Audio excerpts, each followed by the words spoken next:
సేవకులకు ఏంటంటే అవిశ్వాసం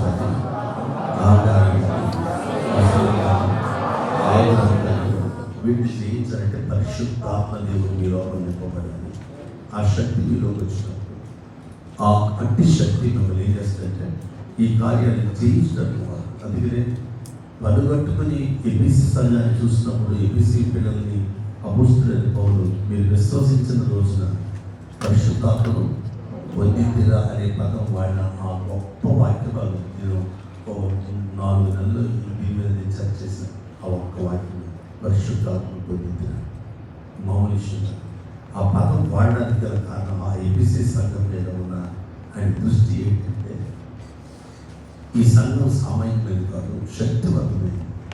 ఈ శక్తివంతమైన సంఘము పరిశుద్ధాత్మ వలన మాత్రమే ఈ శక్తిని బయటికి తేవాలి.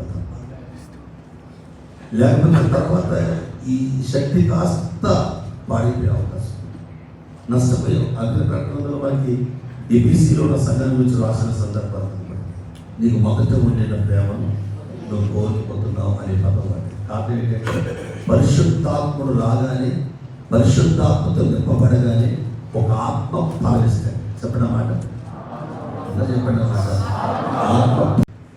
ఆ 9 లక్షణాలు మొట్టమొదటి ప్రారంభించేది ప్రేమ. ప్రేమ లేకుండా ఫలంలో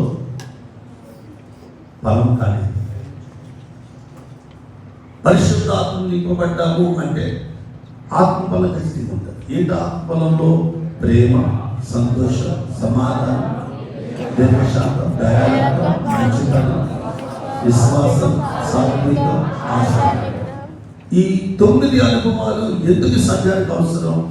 ఈ 9 అనుభవాలు ఎందుకు ఈ ఆత్మఫలం అవసరం అంటే ఈ అనుభవాలు కూడా వెళ్తున్న సంఘానికి దేవుని సన్నిధి ఎలా కంచి వేస్తుందో చెప్పడానికి నేను 3 భాగాలు ఎన్నోసార్లు మీరు విన్నారు. ఈ మధ్య 3 మీద చెప్తున్నాను.